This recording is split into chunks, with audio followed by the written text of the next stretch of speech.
welcome everybody who decided to join us at the Sano Seminar today. We will have today two speakers, namely Piotr Nowakowski, who is the leader of Sano Scientific Programmers team, and Karol Zając, who is a member of this team and also is working towards his PhD. And the topic is very important for everybody who is involved in tuning models in silico medicine, because usually there are a lot of parameters, and the question is which of them is the most important one. And also validation of this model is not a simple task, so it will be today Piotr and Karol will present a kind of systematic approach to this. So floor and screen is yours.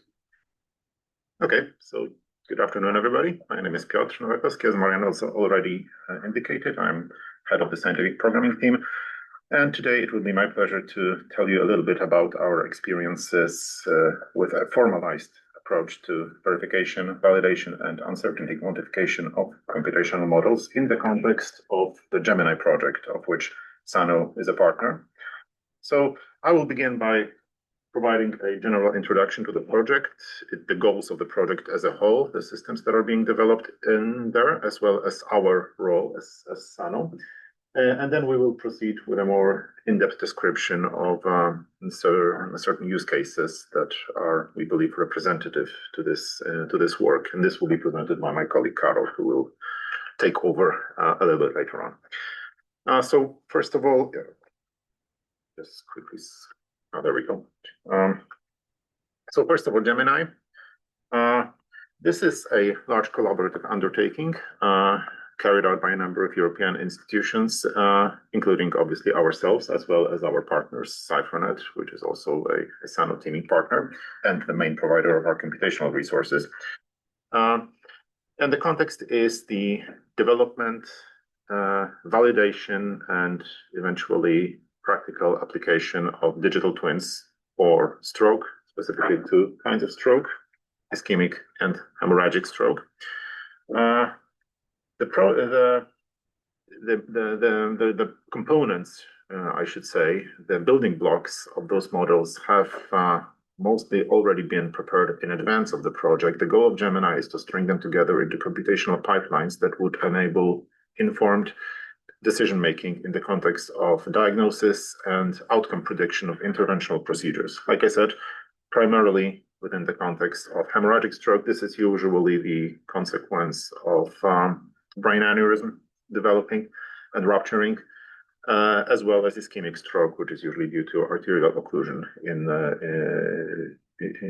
brain vessels. And this is typically treated nowadays by catheterization and removal of the occluding thrombus.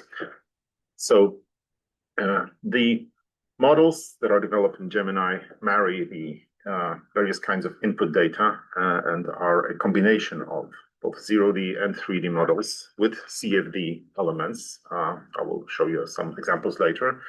And so obviously they require computational infrastructure for development, for integration, for testing, and also for the VVUQ activities that I will be describing. The project is currently in its third year. We are, I believe, in month 27, I think, right now. Yeah.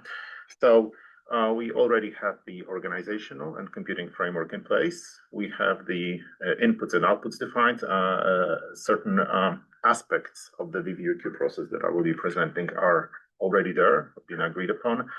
And we are working on developing those complete simulation pipelines, which integrate various kinds of inputs and make use of the computational environments provided. So we are in this sort of iterative development stage and refinement.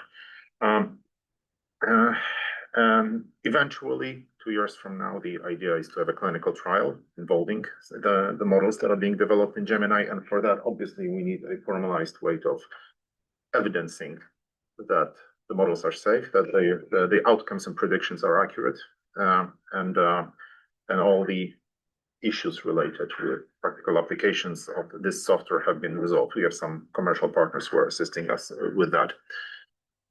So stroke modeling, it's like a universe unto itself. I'm sure many of you here deal with these kinds of issues, so this may be a little bit familiar to you. As I've already indicated, two different types of stroke that GEMINI focuses on are hemorrhagic stroke. Like I said, this is due to ruptures of intracranial aneurysms. I believe like 2% of the populace has an intracranial aneurysm, most of whom are blissfully unaware of that fact because it doesn't show any symptoms until it does. It is a societal issue, and as with the aging population, the incidence of these kinds of aneurysms is on an increase. So obviously, treatment methods are detection methods are being developed. And secondly, ischemic stroke due to occlusion of brain vessels, usually due to a thrombus, typically, right? And there are some interventional procedures that it's also an evolving field. I know you may be familiar with this Mr. Queen trial that sort of revolutionized the field 10 years ago. Nowadays, mechanical intervention is seen as the preferred option to achieve recanalization and reperfusion of brain tissue. However, that also carries its own risks. Specifically, the thrombus may become fragmented, throw secondary clots during the extraction procedure. So we sort of want to be able to make informed decisions on when that is advisable to perform. There is also some additional information which feeds into this in terms of a zero-media model, such as general parameters describing the patients, the gender, age, their life habits, and all of that. So this is like a set of pipelines that integrate all of this into a decision support systems for medical practitioners. I even have I think a little video here that showcases the procedure. And this is something that GEMINI both simulates in silico. So you have this aspirational catheter, we grab the clot and then we slowly extract that. And this is regarded as like the preferential procedure compared to what used to be done before, which is to inject anticoagulants and hope for the best. But like I said, the clot may become fragmented, and then you end up with secondary clots going deeper into the system. So that has to be counted as a risk. The science behind the models and the pipelines that I've explained is being handled by our, should I say, research partners, various places like Barcelona, Amsterdam, Galway, lots of institutions being involved. And they are the ones who provide the individual components, the what we call computational models that are then integrated into these computational pipelines. And we here at Sano, at CypherNet, it's sort of like two connected vessels, I should say. I mean, on paper, we are two different organizations, but in practice, we interact on a daily basis. We enable those models to be tested at scale on computational resources provided at CypherNet. We provide this whole IT sort of environment where this testing can be monitored and tracked and its outcomes documented. And also the aspects of the VVOQ process that I will be getting to in a second are properly tracked and monitored. So we need this, it's kind of a paper trail at the end, right? But if you are going to be thinking about any kind of certification, that you need to show that you have sort of done your work and that you have proved that the computational models are an accurate reflection of what goes on in the real world. And in fact, GEMINI does have this physical part to it as well. They 3D print vasculatures and actually will simulate the extraction of the clots. This is actually a direct physical representation of what you saw in the simulation on the previous slide. So for validation in particular, which is the step where you have to show that where you have to show that your computational model accurately reflects the physical reality, you need to be able to refer to a physical model and so compare the outcomes of that. So this is just like a flavor video. It's not one done by us, obviously.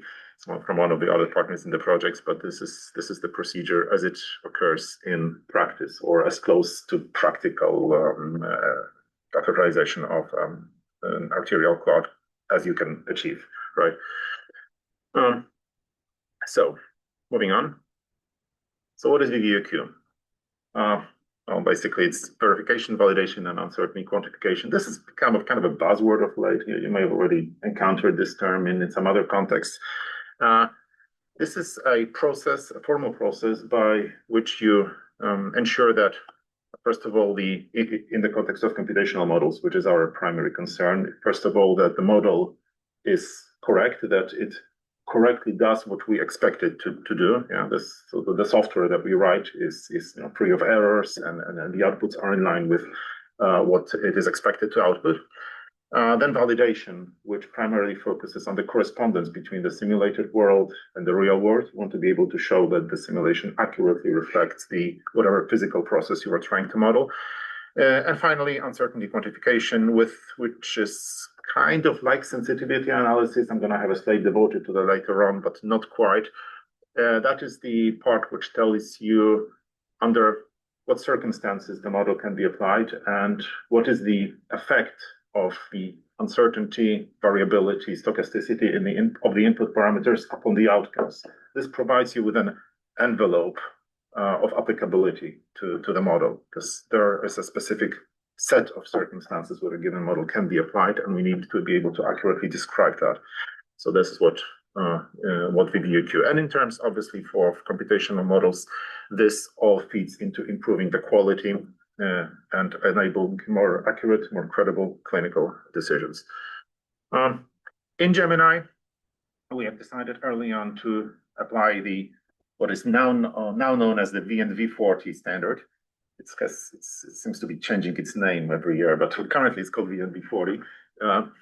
This is a standard defined by the American Society of Mechanical Engineers. I know it's an American organization, but it is they're like the only game in town when it comes to defining those sorts of standards. So this is widely applied throughout the world for computational models, and it provides a formal framework for performing VVUQ activities, in particular as relates to computational pipelines, computational models.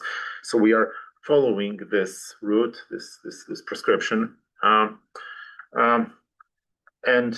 that enables us to establish the credibility requirements and carry out a coherent analysis of risks related to the practical application of models, and also define specifically the circumstances in which those models can be applied, as well as matters related to their safety and consequences of potential errors or misapplications of the model. Not the same thing, right?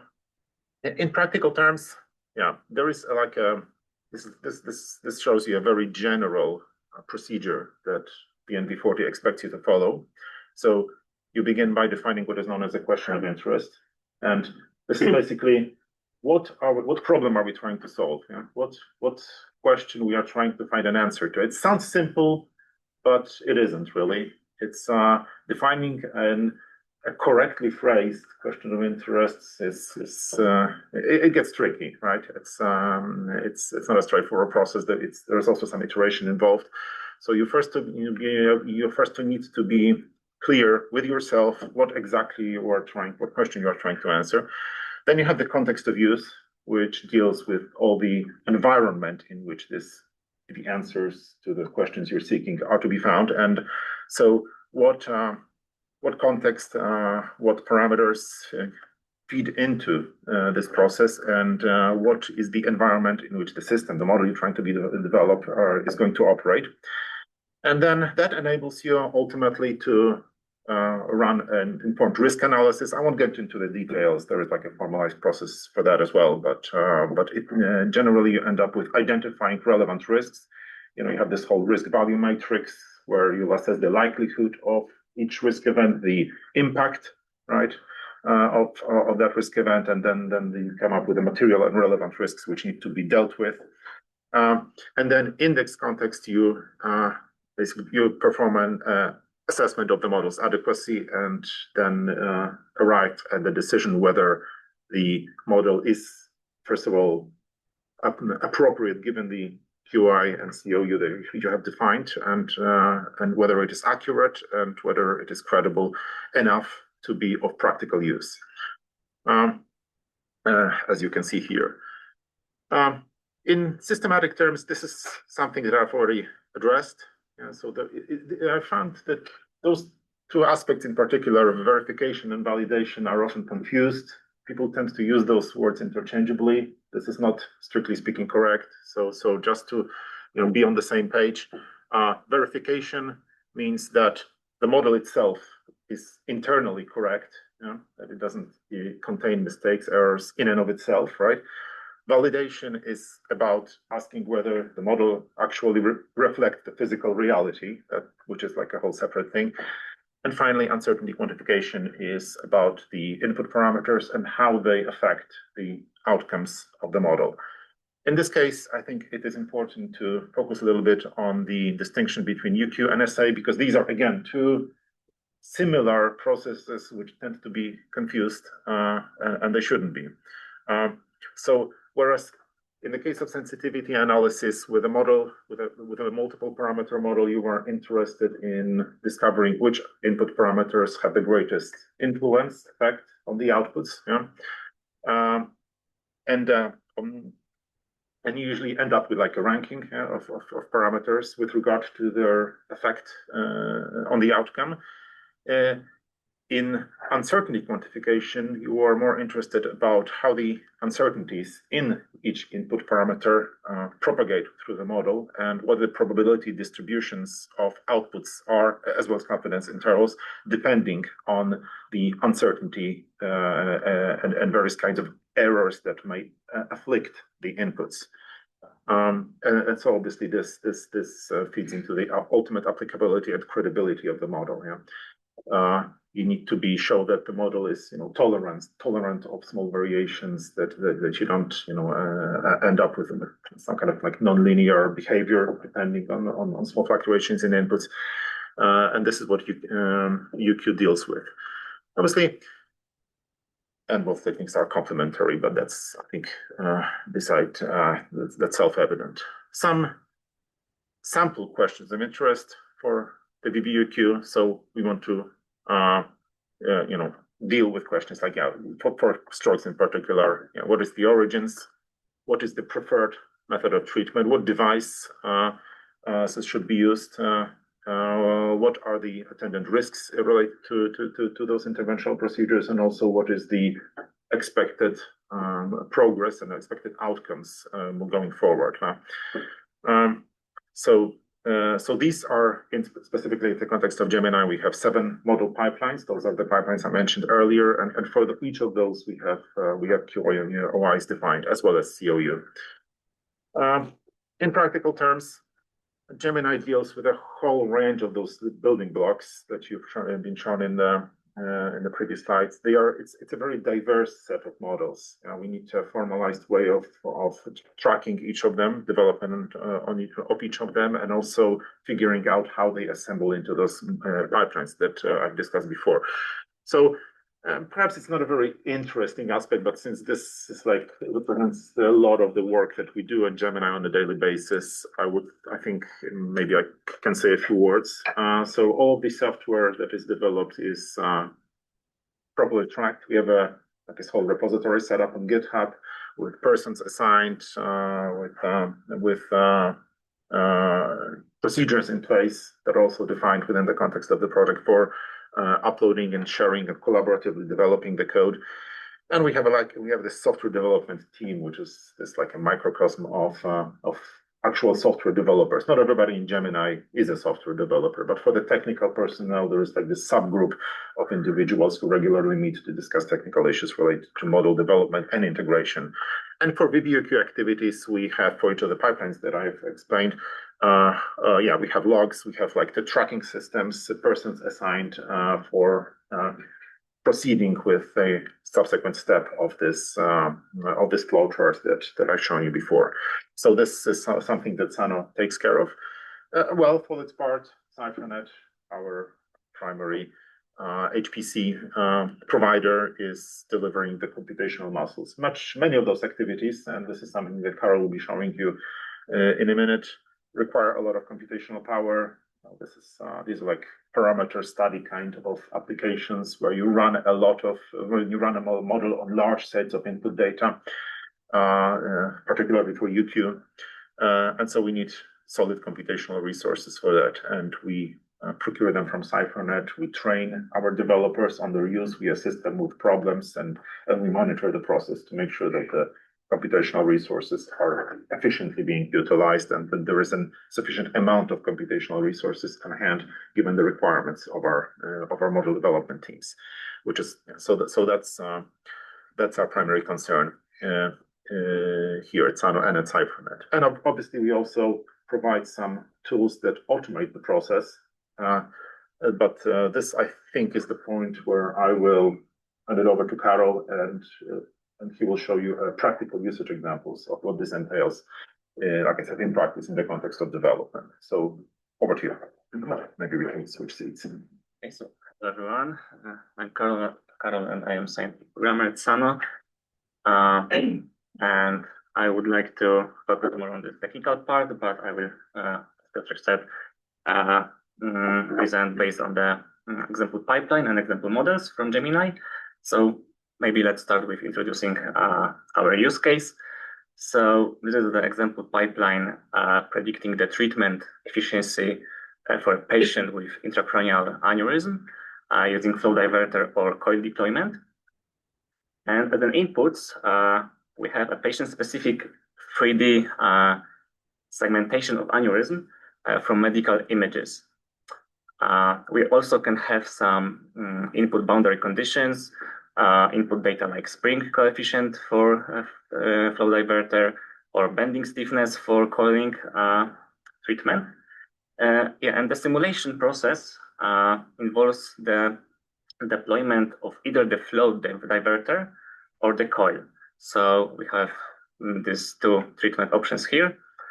And a mechanical deployment simulation models how the flow diverter is positioned here in 3D space in the vessel. And in coiling simulations, it utilizes an algorithms to generate the range of possible configurations for the deployment. So our question of interest here is quantifying intracranial aneurysm flow diverter treatment outcomes by comparing the pre and post-treatment hemodynamics. And of course we can gather specific outputs for this from this simulation process. And to present that the assessing of credibility is not that easy, I pasted here some brief points from our VVUQ plan for this specific pipeline, specifically for flow diverter treatment. So for software quality assurance, we are developing the code base, as Piotr mentioned, in our GitHub repositories, documentation, unit testing of, for example, fluid dynamic solver based on a Palabos library here. For a verification, we are planning to do some numerical analysis for space and time discretization, or some convergence and scalability tests on both local and HPC environments. For the validation, as soon as we define an appropriate comparator here, we can compare the outcomes of flow diverter deployment against some experimental data from laboratories, which were done with some phantom models, as well as against the clinical data. And one of the part of this pipeline is a virtual FD application, a model based on HemoFlow library. And it is a solution for evaluating the influence of flow diverters on the blood flow. So it's based on the Palabos library, as I mentioned before. It's an open source lattice Boltzmann solver written in C++. It also provides MPI parallelization. And it was deployed on various HPC centers across Europe. And we also did that on Ares cluster in CipherNet in Insilico World project before. And in that case, we had some pre-generated patient geometries and all the data in place. So it was kind of like a batch execution for patient-specific simulations. And this is an example campaign simulation for a cohort of patients on our web platform that we were developing, which is called Model Execution Environment. And here we executed almost 400 simulations for different flow diverter deployments. And here is a quick overview how the model is executed in a standard way. So as I mentioned, it is using MPI parallelization. So that's why we are using MPI run command here on 10 cores. We are using the HemoFlow executable and a configuration file, which includes some simulation setups like linear and quadratic coefficients of our flow diverter. And here at the bottom, we can also include here some other setups like simulation length, save frequency, and of course some paths to the files, like this voxelized geometry here. Yeah, and this execution use already built HemoFlow model. So it is a library for flow simulation at vessels, right? So it is developed by our colleagues from Amsterdam and Budapest. So I'm just linking here the repositories. And of course, there are always some challenges. The main challenge that we are dealing with in Gemini is the scale, because this type of scientific computing typically requires thousands of executions when we are talking about UQ or assay experiments.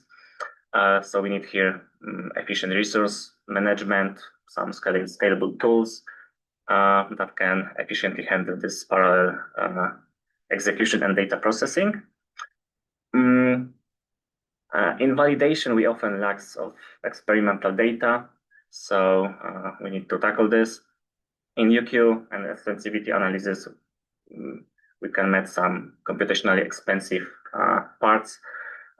So we are also trying to optimize and automate these solutions. And often this also requires us to find a trade-off between the accuracy and the cost of the experiments. And now the overview of the tools that we are using in Gemini. So the first one is EasyVVUQ, which is a Python-based library for VVUQ workflows, especially UQ and SA. You can design, customize, and integrate your workflow with HPC systems easily.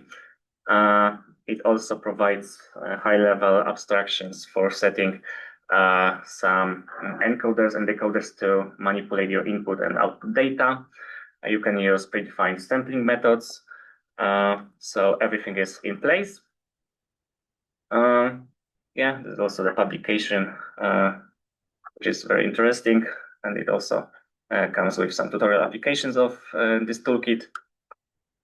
Yeah, and what we like in EasyVVUQ is that everything is saved in a campaign database. So the progress of execution of your experiment is always available. You can repeat, resume, or restart the simulations. So it provides the reproducibility and fault tolerance here. Yeah, and here you can see the structure of the executions in such a campaign. And of course, after the post-processing and collecting the results, you can use some also predefined by EasyVVUQ analysis methods or your custom ones. Another tool is Task, and more specifically, Task Distributed Module.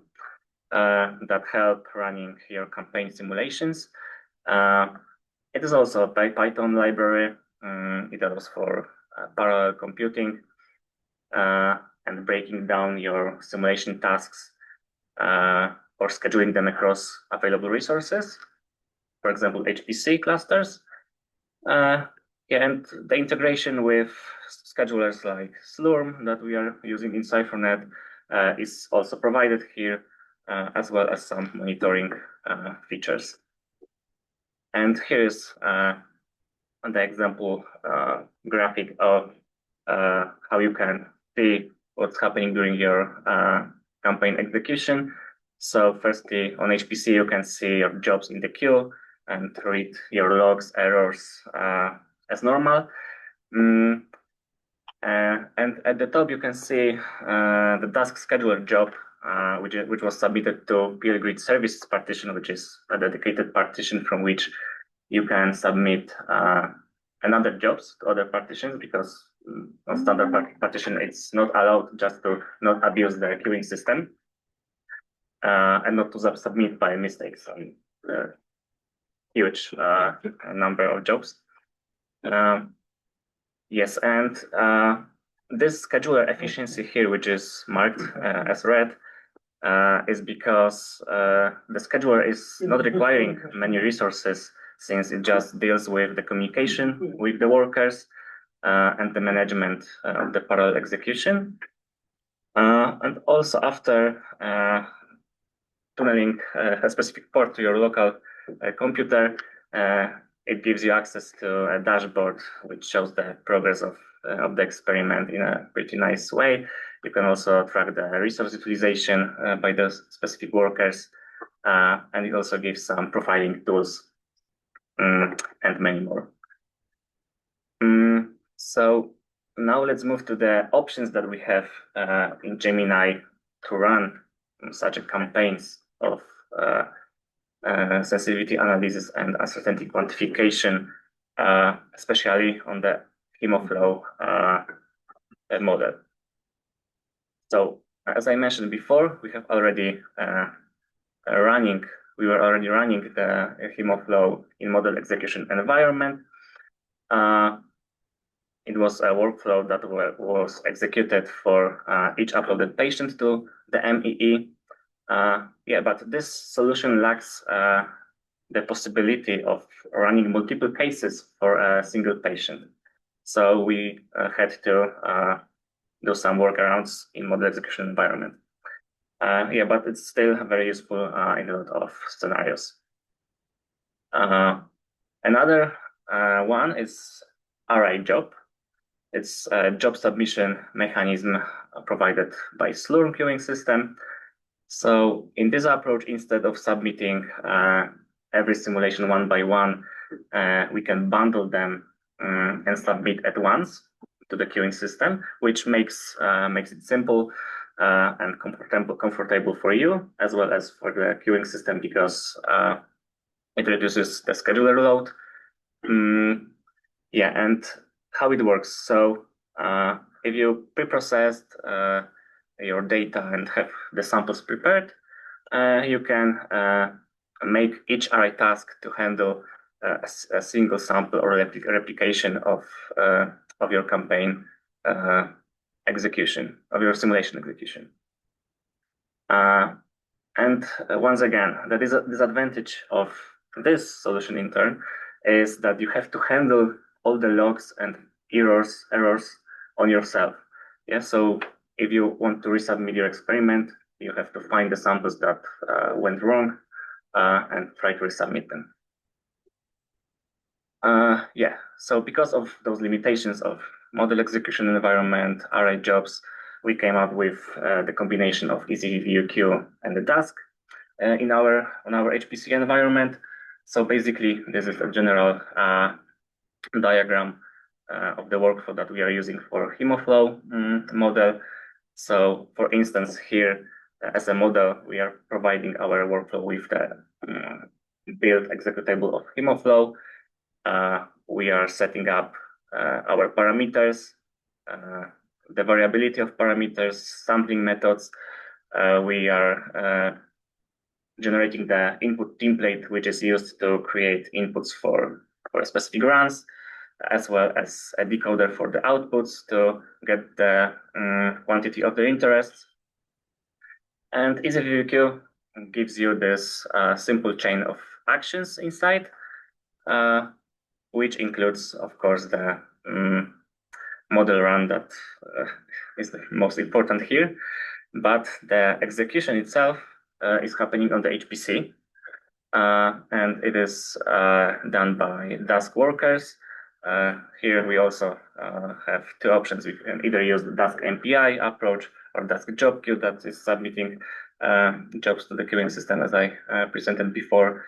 But both approaches are controlled fully by Dask scheduler.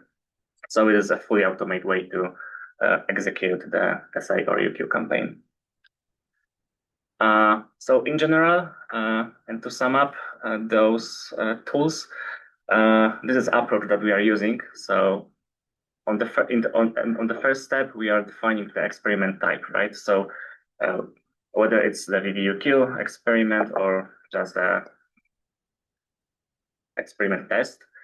So if we are just running the model as a local test or just for a quick validation, we are doing it locally, right? But when it comes to running it in many instances or doing some parameter studies, of course, we are moving to the HPC.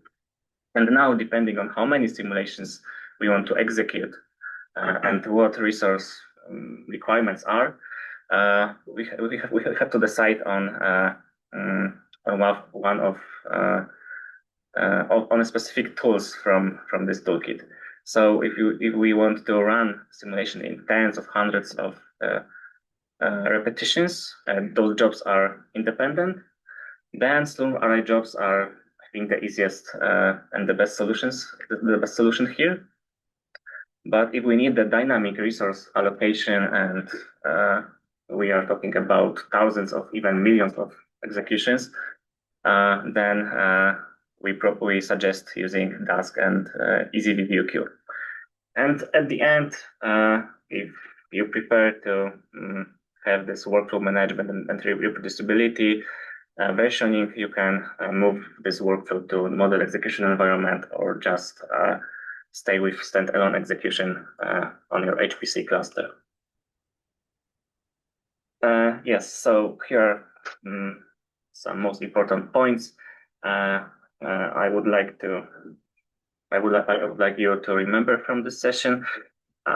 Yeah, so we have covered those 4 tools, and of course we are not fixed to only those solutions, but we are open for other suggestions from our GEMINI partners. Yes, so thank you. Okay, so many thanks, and it's time for questions from the audience here, and also from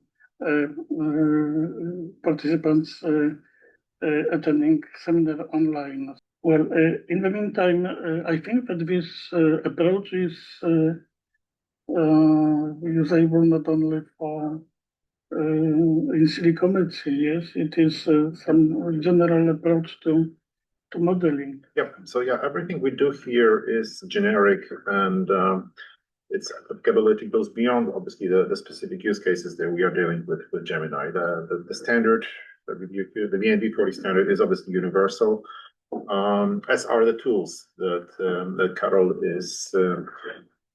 has presented. We consciously try to avoid any dependencies that would be specific to the subject matter, because we realize that this knowledge on how to proceed with a formalized VVNQ process could be useful in other contexts as well in the future, particularly for translation of outcomes of computational research into clinical practice.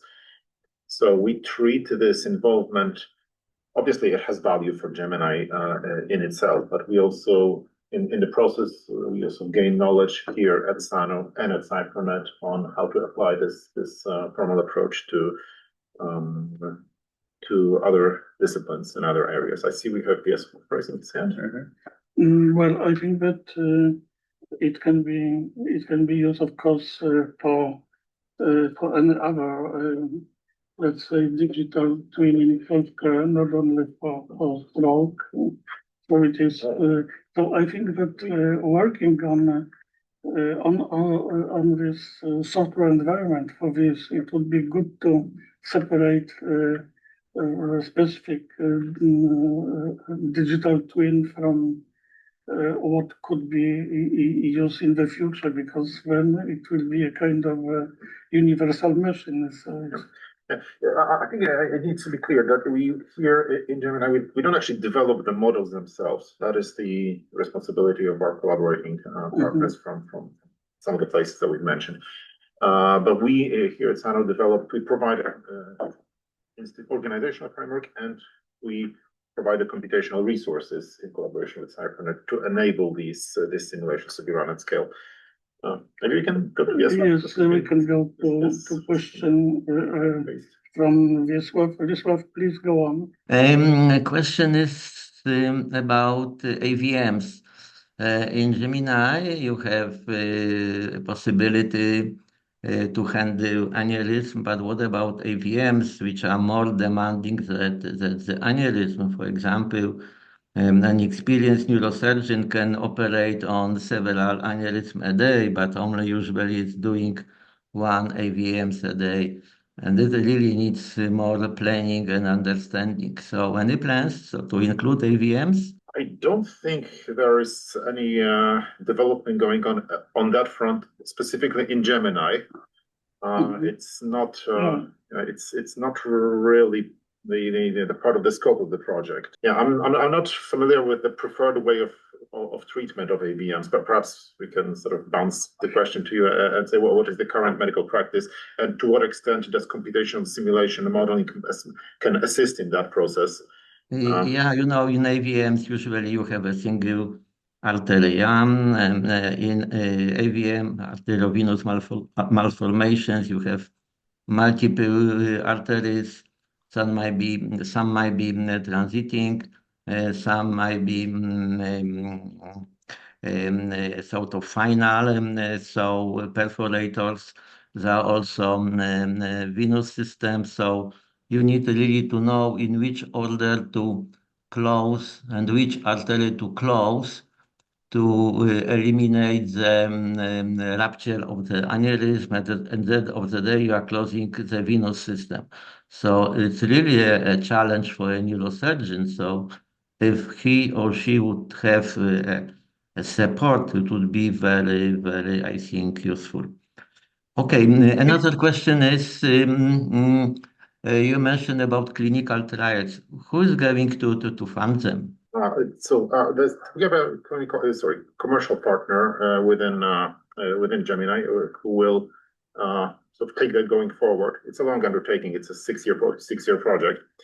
But basically, the idea is to have validated models first with this whole paper trail of VBUP outcomes, and then proceed.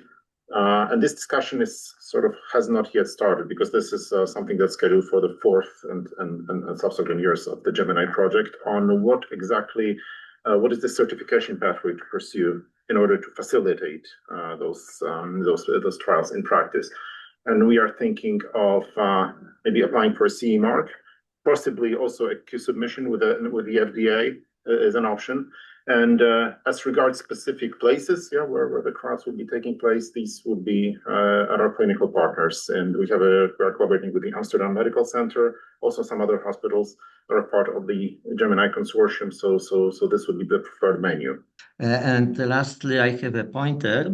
Yesterday I returned from the ECR. This is the largest European medical meeting. And there was a presentation from the president of RSNA about validation. Yeah, it was in the context of AI, but I think it also might be useful. Namely, currently there are about over 1,000 applications with AI applications using having FDA approval, and of course, validation and verification of them is crucial. And I think RSNA has formed something which is called roadmap initiative. It's a basic initiative which contains over 200 models. And also there is a Mira database with labeled images. I think there are hundreds of thousands of images labeled. So meaning if you have aneurysm, AVMs, they should be labeled. So you might take a look at this angle because of course V40 is prepared by mechanical engineers. This roadmap initiative it's prepared by radiologists and medical imaging scientists, so it might be also useful. And of course, it's mostly for verification and validation of new models. Thank you. For the tip. Yeah, so a validation of AI models, it's a bit out of scope of this discussion we've had here, but it's also understood that this requires a separate standard, and ASME is working on that as well. I think the code is GEMINI 70, I think. It's under development right now, but yeah, there is going to be a separate standard for that. But thank you for the tip, for the suggestion. Okay, thank you. Now we have Enrico Del Ara. Enrico, please go on. Yeah, thank you. Thanks a lot, Piotr and Karol, for the summit. Can you hear me? Yes. Yeah. Okay. Sorry, I had to step out of the room for around 10 minutes. So I missed a few things. So I don't want. I hope that my question is not redundant, and maybe you already mentioned this. But it's beautiful that you have this framework where you can, tackle VVUQ for a project like GEMINI. And I know that you've done quite a lot of work also in the in silico world. My question is more about, let's say that now we want to do VVUQ on other types of models from the, musculoskeletal system or from the vascular system or other types of models. So how easy or hard or challenging is to adapt your framework to study other questions, or basically to do VVUQ for other types of models? If they are computational models, then I won't say that the framework can be sort of applied as is, but this conceptual core is the same. Like I said, the standard itself is for all kinds of modeling of mechanical processes, and the tools that we have presented can be applied to essentially any kind of computational model that requires large-scale resources to run.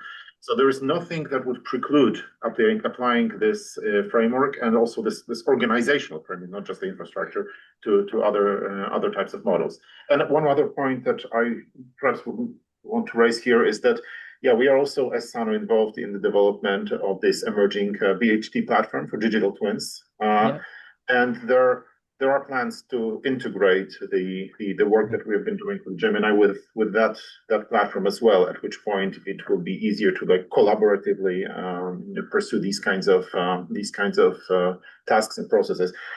It's a work in progress, right? The platform is not yet there, but I'm hopeful that a year from now, when we have a functional prototype, we will be able to showcase how the GEMINI models can be accessed and shared there as a sort of a case study, as an example for others to follow.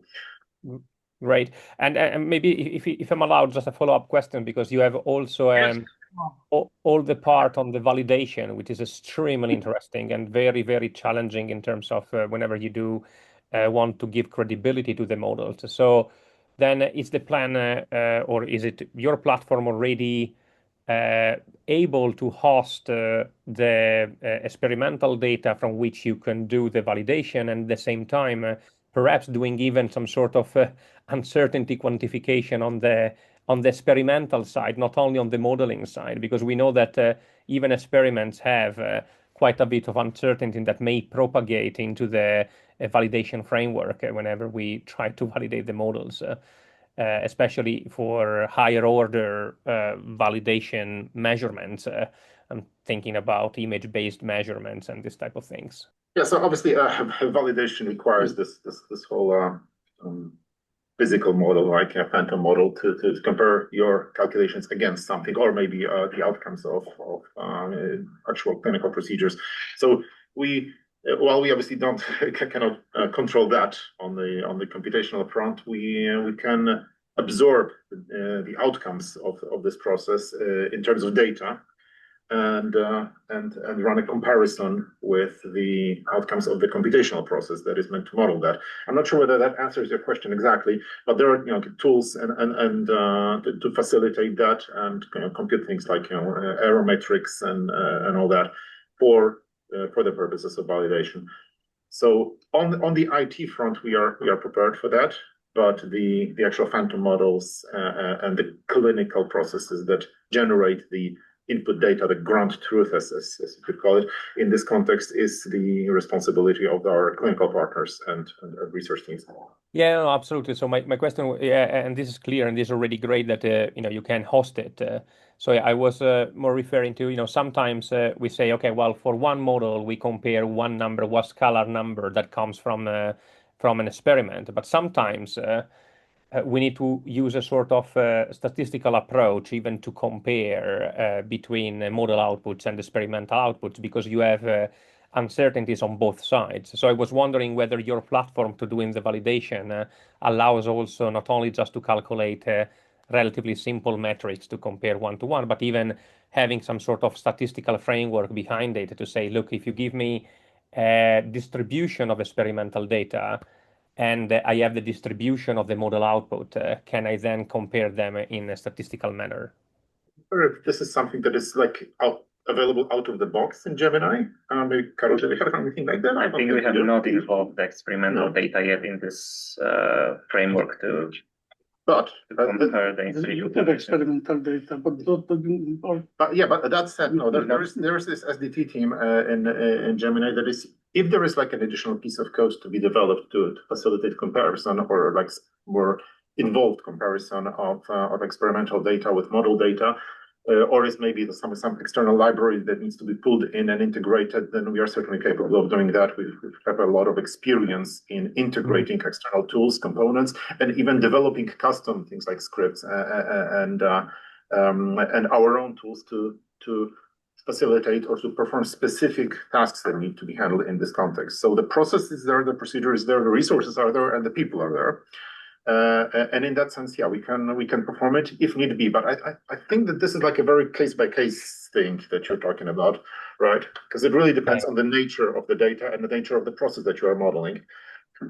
So yeah, that would be my... No, absolutely. But thanks, and I will follow up with the idea that I had in mind for the case study. But thanks a lot, and congratulations for the very, very, very useful work. Thank you. Thank you. Thank you very much for your contribution to the discussion. Now we have we have Rosemary Blanco. Rosemary, go on, please. Great. Thank you. Can you hear me? Yep. Yeah. So congrats for your tool and the job you are doing.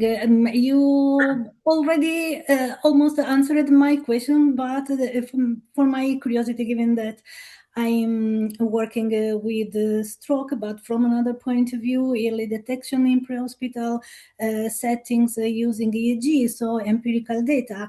Do you think how can I apply, if there is some method, the same principle used for mechanistic modeling for validation and uncertainty quantification, also in machine learning based model? Because here we don't have input or assumptions explicitly defined, right? Like in mechanistic modeling. So do you have some idea how can I do that? How can be performed this uncertainty quantification? Not sure I got the gist of the question here. In the context of early detection, whether there is some kind of model that enables like predictive analysis of the... No, sorry, let me reframe the question. Do you think that, given that validation and uncertainty in quantification, you explained that VUQ tools are used for mechanistic model, how can these principles be extended to machine learning basic model, AI basic model, where the input or assumption are not explicitly defined? So in terms of the tools and the infrastructure, there's really no difference, because for us here, as the people who are responsible for running the models, for facilitating the operation of the infrastructure, the models themselves are, I want to say, kind of like a black box. We don't generally get involved in how they are implemented and what the calculations internally look like. So you could have an LLM inside of that box, right? Providing you with some predictions, as long as those predictions are consistent with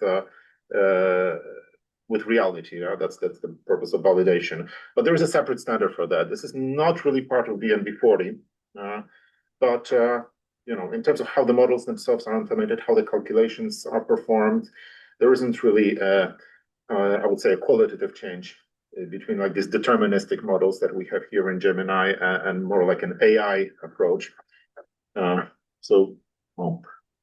Okay. That's my reply. Thanks. Thank you very much. Cheers. Thank you very much. Do we have any question from the audience here on the third floor? Yeah, let me ask us a very simple question. Who invented this new buzzword VVUQ? It's a good question, actually. I want to say I don't know. It's been around for years, but who the specific inventor of the term is, I think we might need to Google that. Okay. Sorry. I guess maybe the VPH community, so-called. Okay, so the first thing that comes up on Google is OceanGate, which is, I think, the good like a cautionary tale, right? So why you need VVUQ in the first place? But most of the redirects are to ASME, so I guess they're the ones to blame. But yeah, the whole process, it's not new. It's sort of gaining popularity right now, yeah. But it's the concept is not new. It's been around for over a decade, I want to say at this point. So once again, many thanks for your talk, and I would like to thank all participants for being with us for discussion. And of course, you are invited to next Sano seminar on next Monday, and it will be not only on Monday, it will be also on Wednesday, if I'm not wrong. So thank you very much, and bye. Thanks, everyone. Cheers.